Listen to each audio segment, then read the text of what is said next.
usted puede ver, espero que pueda leer bien, una pregunta. ¿Cuál es la iglesia más carnal e inmoral que registra el Nuevo Testamento? ¿Interesante esa respuesta? ¿Lo ha escuchado?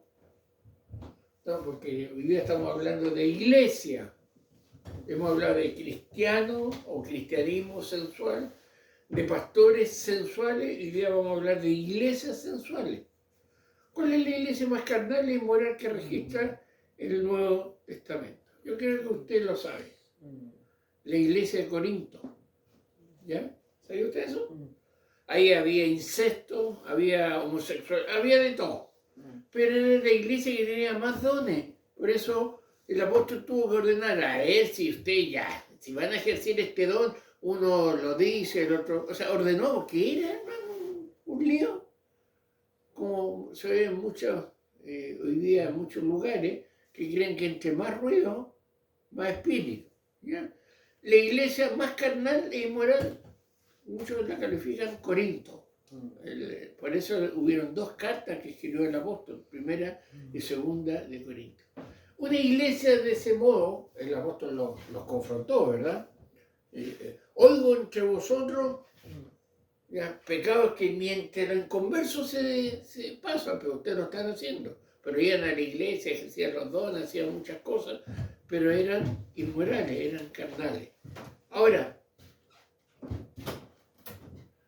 ¿cómo nos llama el apóstol Pablo en el saludo de la primera carta que les envió? Eso es interesante, ¿cómo los califica esta iglesia? Estamos hablando de una iglesia local, una iglesia visible.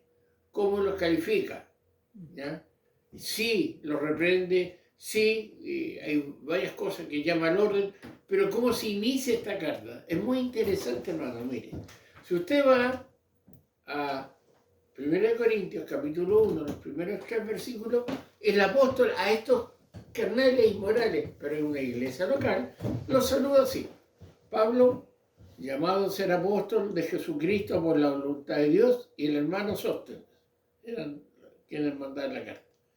A la iglesia de Dios que está en Corinto, a los santificados en Cristo Jesús, llamados a ser santos, con todos los que en cualquier lugar invocan el nombre de nuestro Señor Jesucristo, Señor de ellos y nuestro.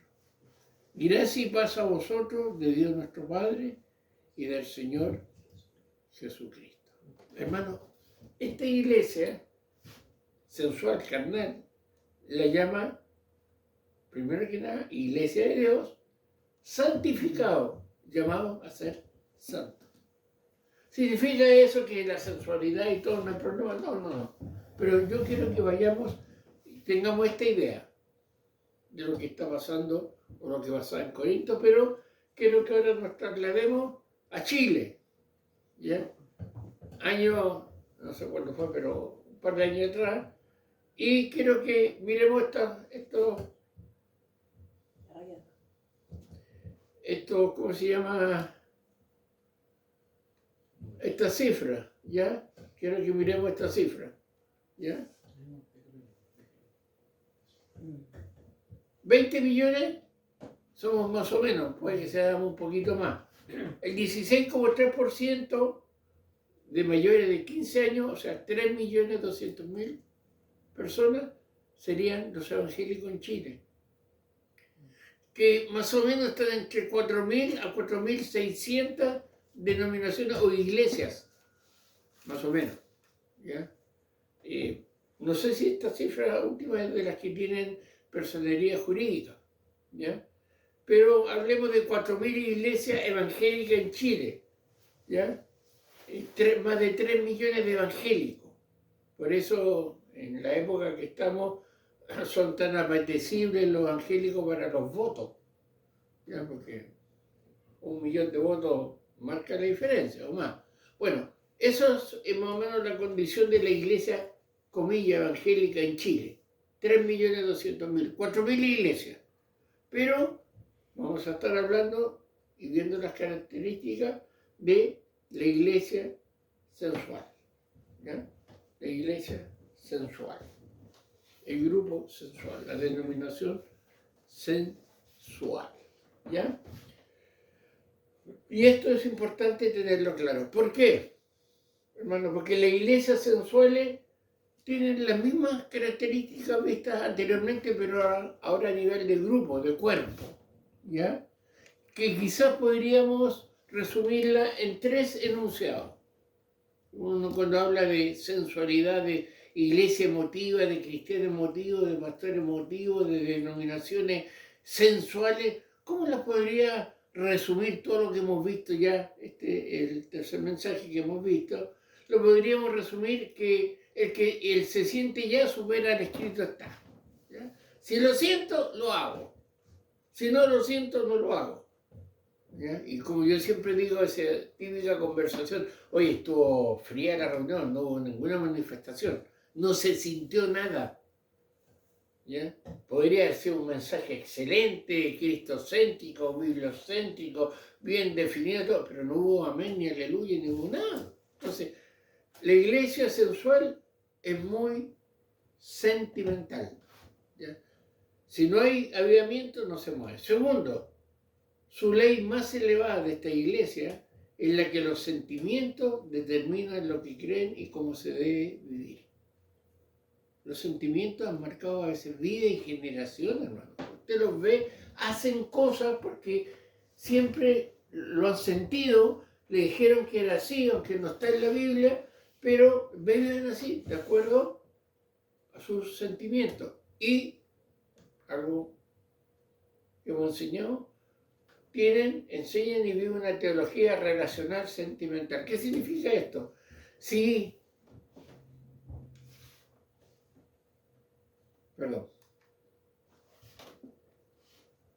Yo tengo una relación como pastor con congregante, ¿ya?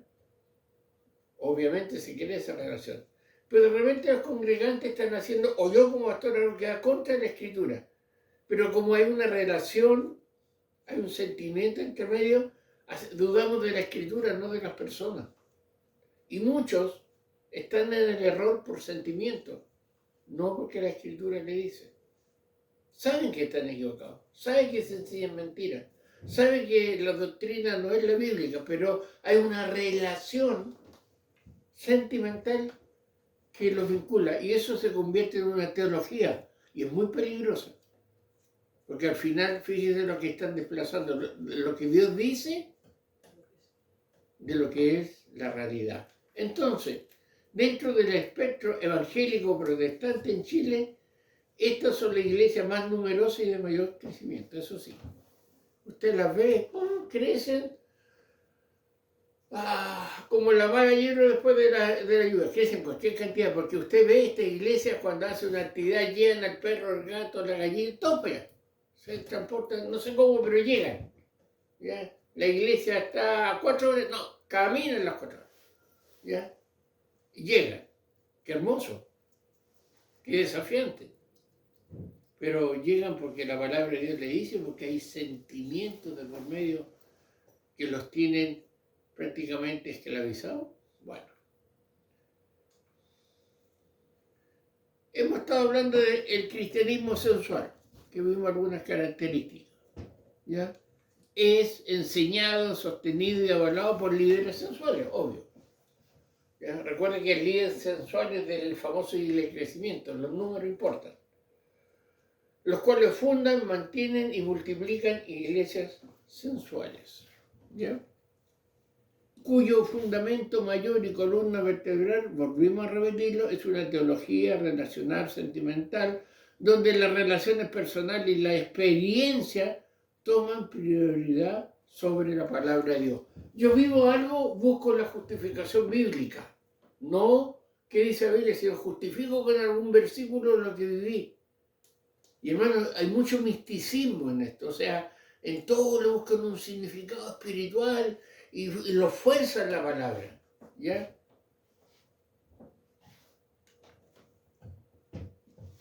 Si la Escritura en esta iglesia, si la Escritura nos demanda una acción que pueda poner en peligro una relación personal, ¿a quién colocamos en tela de juicio? No a la relación personal, a la Biblia. además puede que no sea el significado original, o le damos el significado que queremos que dé la escritura, forzamos la escritura.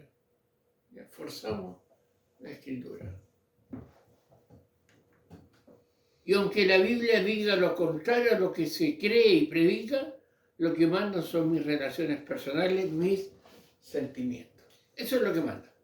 Y hermanos, es a veces doloroso ver, hermanos, que intelectualmente y hasta emocionalmente están correctos, pero activamente siguen amarrados al error, porque los sentimientos están reinando más que lo que dicen las escrituras.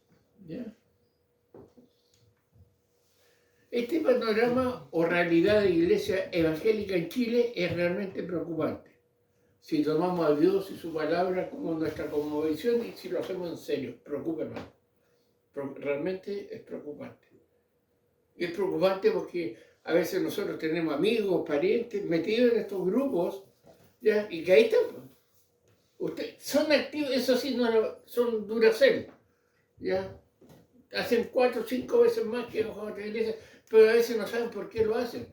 Y en el fondo piensan que lo que hacen les conserva la salvación, inclusive. ¿Ya? Por eso dan, por eso activan, por eso hacen, porque para no perder la salvación. ¿Ya? Y es un trabajo emocional y es un trabajo de manipulación muy interesante. Desde una perspectiva teológica y bastante técnica, cuando hablamos de esto, nuestro diario vivir se habla de ortodoxia, ortopraxia y ortopatía. Ya se colocó el pastor a hablar en lengua. No, no es lengua, es tecnicismo. Tengo que tocar estas palabras porque las vamos a estar viendo esta semana y la otra. En el fondo, ¿cómo vive un cristiano? ¿Qué tiene que tomar en cuenta? Hay una ortodoxia, ortopraxis, ortopatía. No se preocupen todavía, no se enreden. Estos 3 aspectos están relacionados. Si uno es incorrecto, los demás también van a ser incorrectos. Aprendo mal, siento mal y hago las cosas mal. Hago las cosas mal porque mis sentimientos no están sometidos a la palabra. Entonces, estas 3 cosas están relacionadas. No se asuste. Algunos dicen que es pensar, hacer y sentir. Yo no estoy totalmente de acuerdo con eso, de una forma sencilla de explicarlo. Yo pienso, yo siento y yo hago. No en ese orden.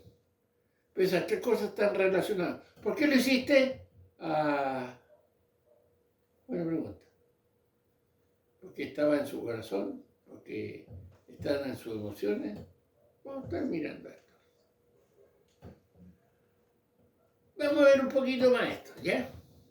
Fíjense que la ortodoxia es la correcta o la sana doctrina. Enseñanza correcta. Si usted mira acá, esta es la palabra doxia, enseñanza. Orto es correcto. Ortodoxia. Entonces, una persona debe tener una ortodoxia, una enseñanza correcta. ¿Ha escuchado usted que hay una iglesia católica ortodoxa? Interesante eso. Entonces, cuando hablamos de ortodoxia, no se me enrede, estamos hablando de sana doctrina.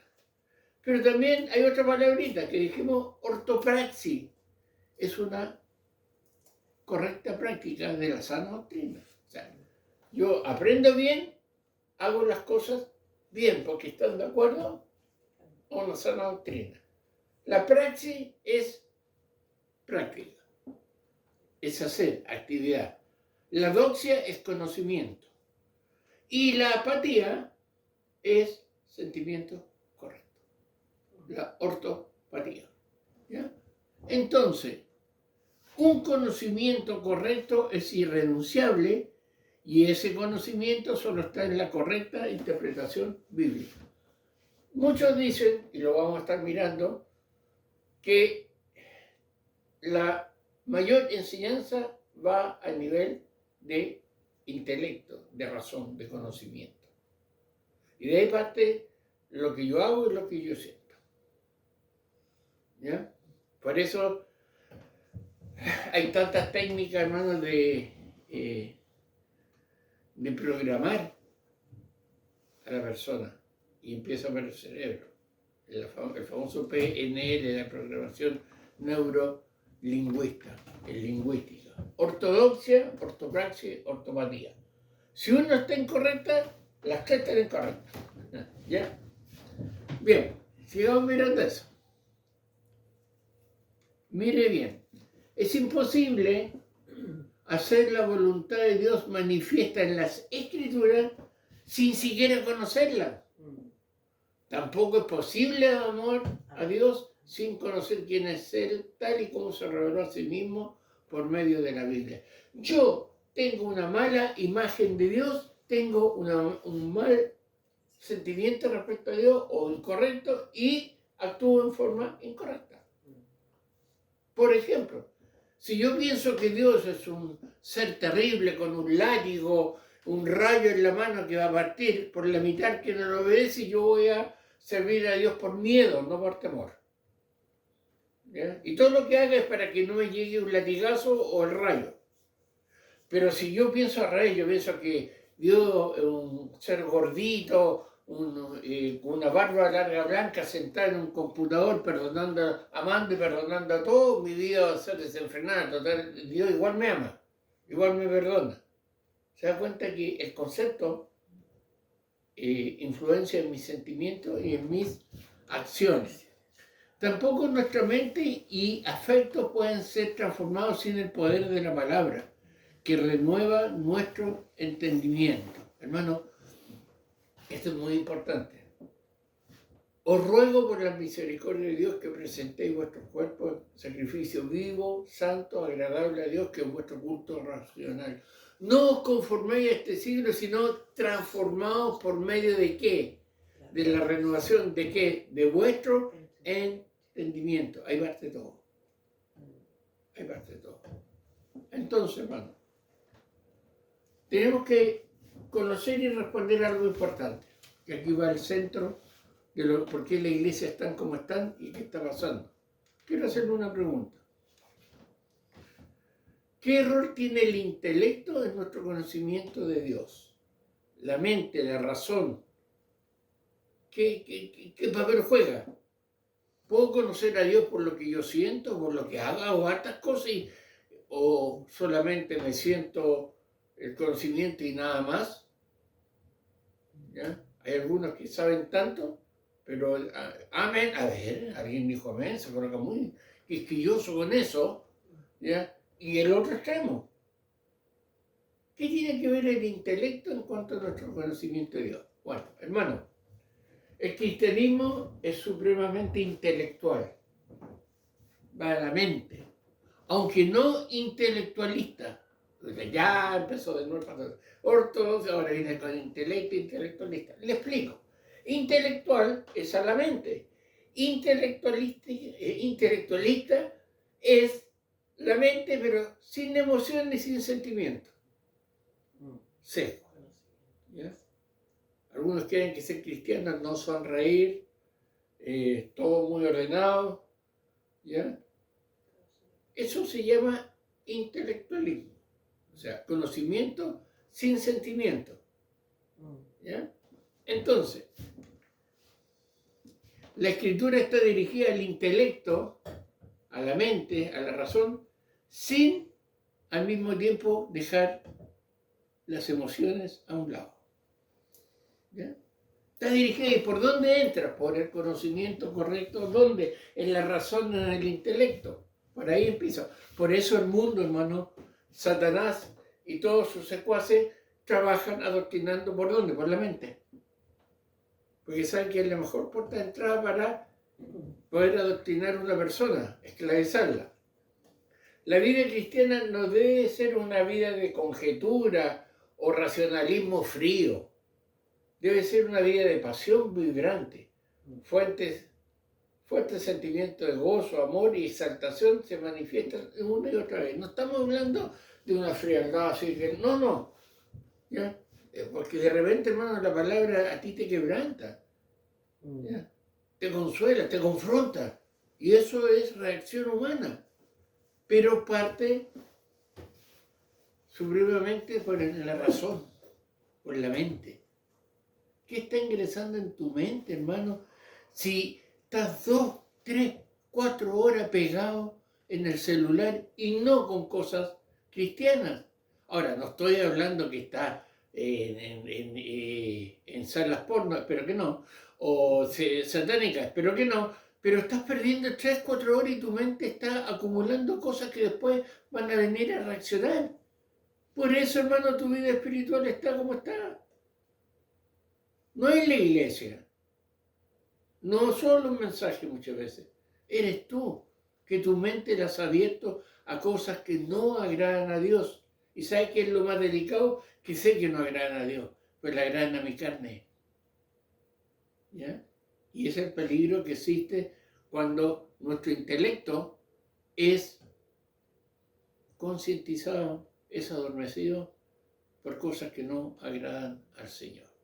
Hermanos, esos sentimientos pasionales son una respuesta a lo que entendemos como verdad. Tenemos que responder ya emocionalmente a lo que Dios nos está diciendo. Tú mismo al escuchar este mensaje estás teniendo una respuesta emocional. Oh, es la verdad, sí. Oh, no estoy ni ahí, ya empezó el pastor a variar de nuevo. Es una respuesta emocional. ¿Ya? Ahora, cuando leemos, por ejemplo, en la Escritura, confiad, yo he vencido al mundo, la respuesta no, sí, qué bueno, ¿verdad? Hay una respuesta apropiada. Podemos sentirnos animados entendiendo que Cristo ciertamente venció al mundo. Eso estremece nuestras almas y nos hace saltar de contento. ¿Qué es más maravilloso, hermano, experimentar la dulzura de la presencia de Cristo o la cercanía del Espíritu Santo? Hay una respuesta a el conocimiento, al intelecto. Tiene que haber una respuesta porque lo que estamos estudiando es vivo. Y si hay algo vivo, hay una reacción en nuestro ser, en nuestro corazón.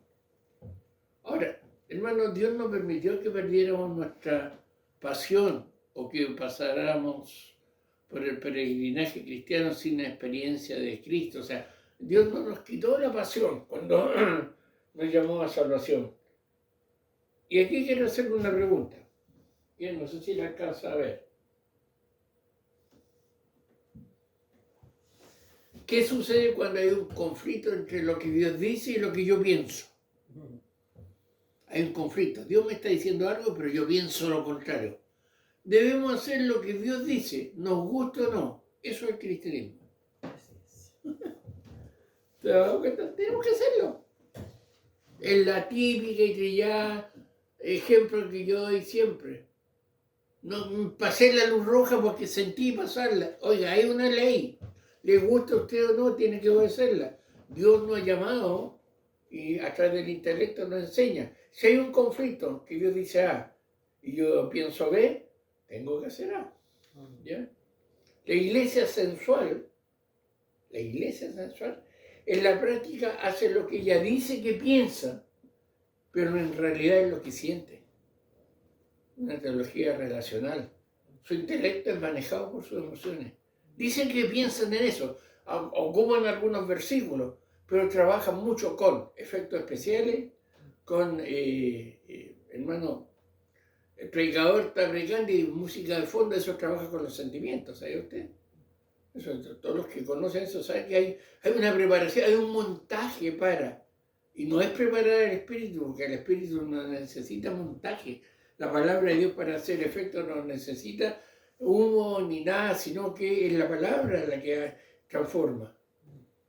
¿Ya? Pero hoy en día son verdaderas discotecas, verdaderos set de grabación en la iglesia, y hay un efecto, de repente estoy hablando y aparece un humo, después aparece una mano, y claro que impacta a los que me escuchan, pero yo estoy impactando, no la palabra.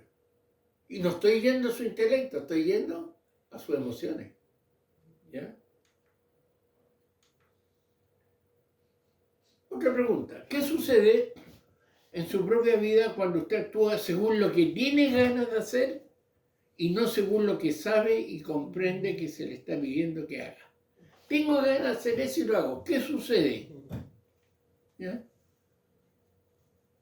¿Qué sucede? Que tengo ganas de hacer eso, no debo hacerlo, pero lo hago.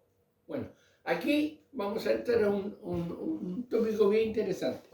Aquí nos enfrentamos a la cruel realidad de la diferencia entre la felicidad y el placer. Cuán difícil es confundir las dos cosas. La búsqueda de la felicidad se considera nuestro derecho irrenunciable, pero la felicidad y el placer no son la misma cosa. ¿Sabe usted eso? No son la misma cosa. Las dos son agradables, pero solo uno es duradero. El pecado puede traer placer, pero no felicidad. Placer sí, pero no felicidad. Si el pecado no fuese tan placentero, apenas representaría una tentación. Pero mientras que el pecado frecuentemente es agradable, no produce felicidad. Aunque en el momento uno piensa que sí. Lo tuve, y fíjese que siempre, el placer siempre es egoísta.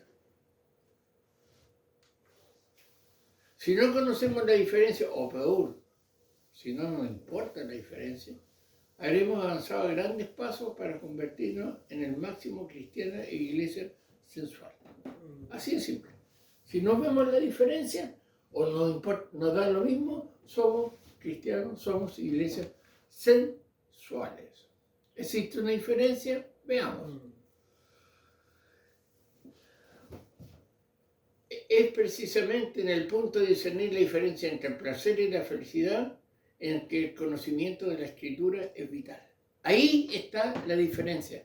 Si lo que yo voy a hacer y lo que estoy haciendo y cómo vivo es felicidad o placer, ¿quién lo determina? La Escritura. Existe una relación maravillosa entre la voluntad de Dios y la felicidad humana. ¿Usted quiere ser feliz? No, a ver, la preguntita bastante, ¿quién no quiere ser feliz?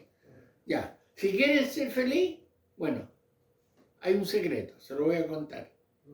El engaño fatal de Satanás es la mentira de que la obediencia jamás nos podrá proporcionar felicidad. ¿Se ha dado cuenta de eso? No, estoy obedeciendo eso. No, te goza la vida es una sola. ¿Ya? Y mi gozo más grande, mire, no sé, pues me sacó una foto con Tom Cruise. No sé si era famoso, ¿no? Yo estoy medio perdido en el artista, pero... y la tengo ahí en un cuadro inmenso para que todos sepan que no encontramos y no me sacó una foto. Eso es placer, pero es felicidad.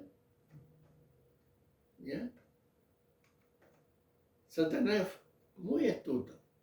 Desde la primera tentación a Adán y Eva hasta la seducción que tuviste anoche, la mentira ha sido la misma. Si haces lo que Dios ordena, no serás feliz. Si haces lo que yo digo, serás liberado y conocerás la felicidad. ¿Ya? ¿Qué tendría que ser verdad para que el argumento de Satanás fuese cierto? Ese que tenemos ahí. Parecería que para el argumento de Satanás, o para que fuese cierto, Dios tendría que ser una de estas tres cosas: ignorante, malévolo o engañoso. Si Dios es una de esas tres cosas, logramos creerle a lo que el diablo le dijo. Ustedes van a obedecer, no, si ustedes van a ser como dioses. ¿Ya? Miremos un poquito ese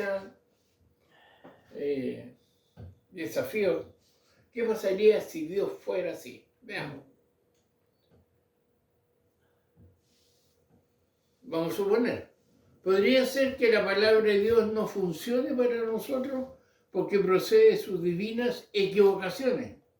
Simplemente Dios no sabe lo suficiente para decirnos lo que necesitamos hacer para obtener la felicidad. No, eso que está ahí es 2000 años atrás, estamos en el siglo XXI.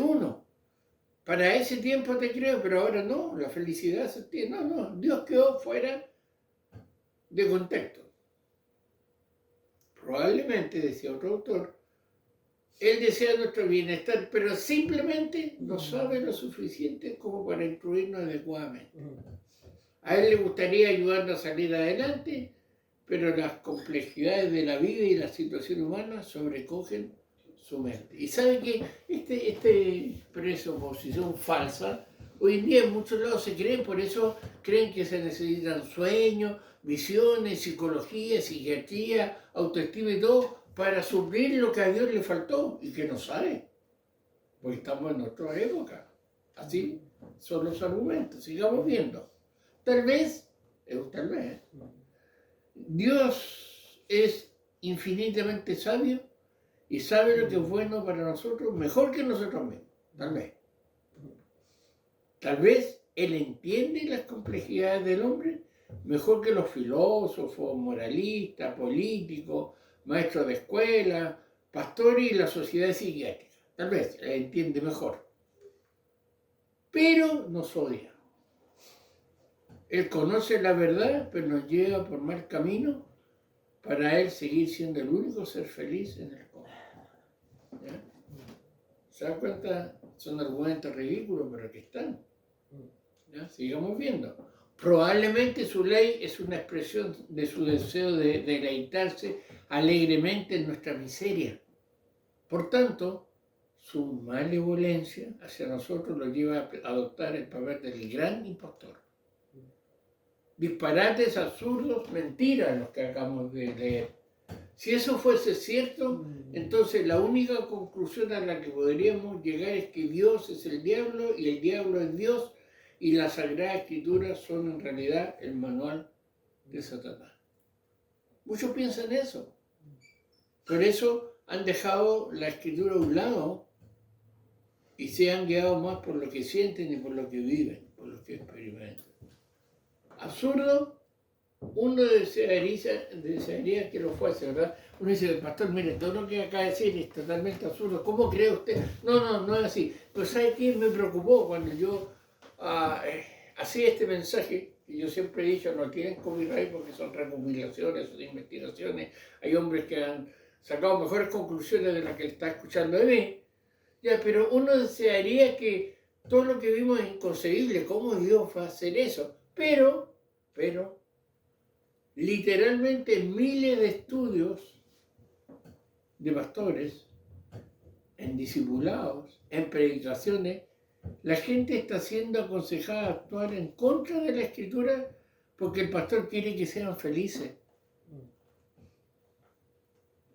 Por eso le están yendo contra la Escritura. Un ejemplo, esto yo lo copié. Un ejemplo, el pastor le dice, sí, señora Pérez, vaya y divórciese de su esposo a pesar de que no cumple usted los requisitos bíblicos, ya que estoy seguro de que usted nunca encontrará la felicidad casada con un hombre como ese. ¿Ya? Un pastor que quiere que sus ovejas sean felices. Entonces un pastor bueno quiere que sean infelices. No. Pero fíjese a quién está colocando en el centro. Al hombre, a la felicidad, ¿no? No al placer. ¿Ya?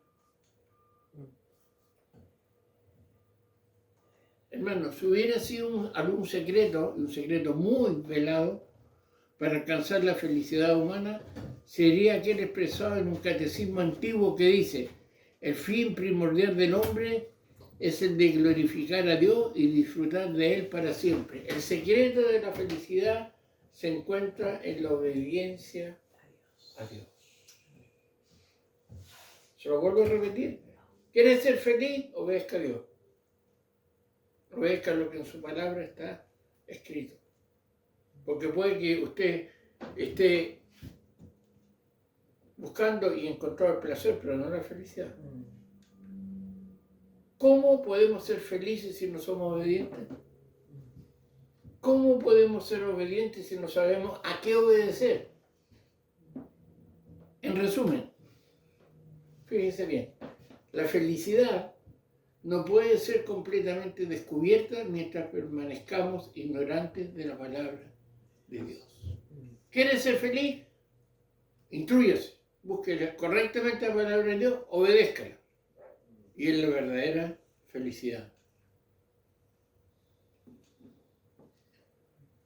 Dicho sea de paso, el conocimiento de la palabra de Dios nos garantiza que haremos lo que dice. Pero cuando menos sabremos lo que deberíamos hacer si buscamos la realización como seres humanos. La cuestión de la fe no es tanto si debemos creer en Dios. Fe no es tanto creer en Dios, como si realmente creemos al Dios en quien creemos.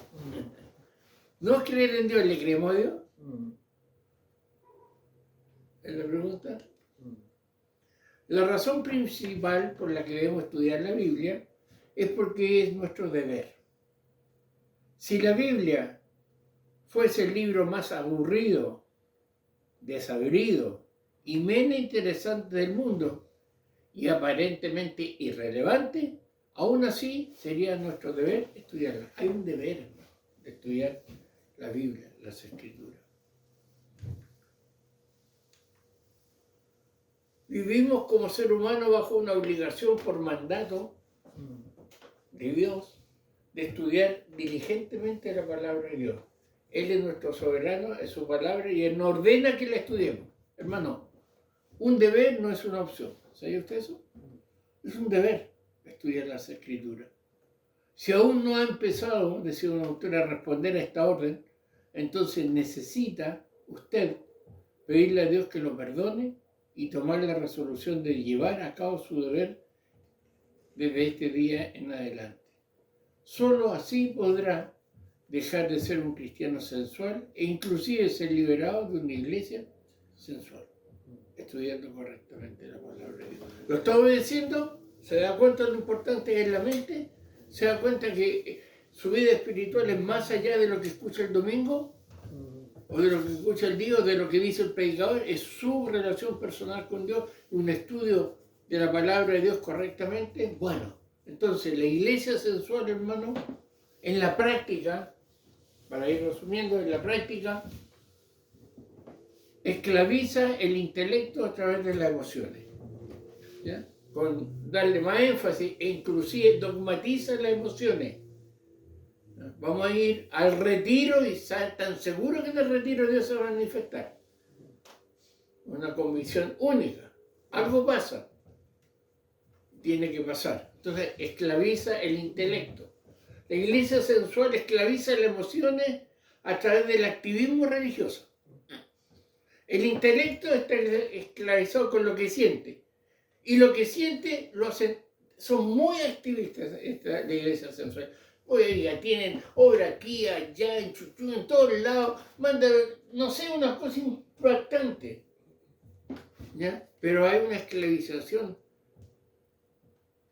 del intelecto y de las emociones. Todo lo anterior envuelto bajo una teología relacional. Eso voy a insistir porque es la clave de todo eso. Está en base a relaciones. Hay lugares donde, hermano, sí, usted va a ir a la Antártida a predicar. Amén. No tengo nada, pero voy. Obediencia, sumisión. ¿Ya? Y yo como pastor le digo, tiene que ir. Y yo, ya, a ver, pastor. Pero, ¿sabes? Tengo 5 hijos. No, con los 5 hijos, con los 6 hijos ya. Y listo, voy y me subo en mi auto último mes, no le doy ni un peso al hermano. No hay un apoyo. Y como él está en una iglesia sensual, obedece. Ahora, ¿cómo justifica que eso de Dios? Número. Y fenómenos, como decía un pastor, casi le echaron, fenómenos paranormales, ¿ya? Pero eso pasa en la iglesia sensual. La iglesia sensual ataca al creyente que usa y alimenta su intelecto con una correcta interpretación bíblica. Con la famosa frase, las muchas letras matan, hermano. Las muchas letras matan. Aunque hoy día ya se ha quitado un poco, pero las muchas letras. Sí, mata la ignorancia. La iglesia sensual, escuche bien, puede que tenga seminario, que tenga curso, que tenga capacitación bíblica, pero interpretando la Biblia con sus propias ideas, en lugar de extraer el significado original del texto en sí mismo. Esa interpretación con sus propias ideas se llama eisegesis. Y extraer el significado original del texto es exégesis, lo que realmente dice. Bueno, esta iglesia han creado seminarios, todo, pero están enseñando una interpretación bajo sus propias ideas, no bajo las reglas que se deben interpretar las escrituras. Hermanos, Dios nos ayude, porque como decía al principio de este mensaje, son las iglesias más numerosas y de mayor crecimiento. Estamos hablando de cantidad, no de calidad, cantidad.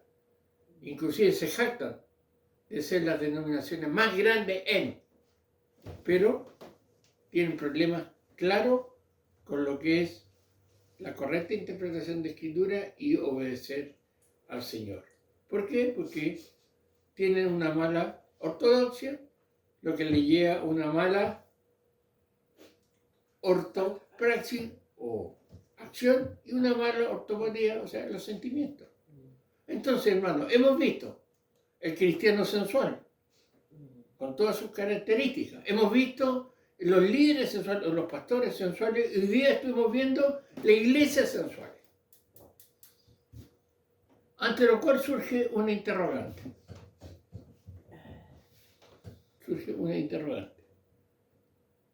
¿Cuál es el equilibrio para no caer en un cristianismo sensual? Ese es nuestro próximo mensaje.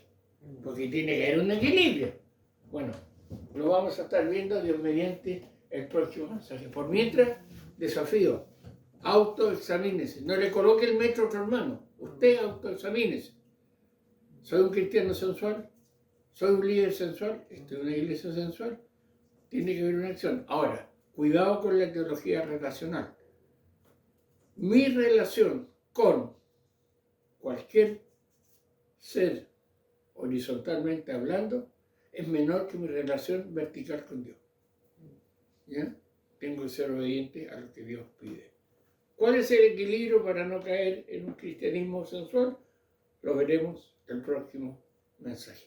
Oramos, Señor, gracias, porque tú nos ayudas, nos enseñas, Señor, que nuestro intelecto esté sometido a tu voluntad. Ayúdanos a usar la mente en cosas edificantes, Señor. A veces son cosas que se ven inofensivamente, exteriormente, pero por dentro tienen casi todas un fin que no logran, robar nuestro tiempo.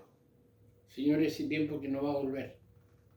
Por eso ayúdanos a usar nuestra mente correctamente para así nuestros sentimientos y nuestras acciones estén de acuerdo a tu voluntad.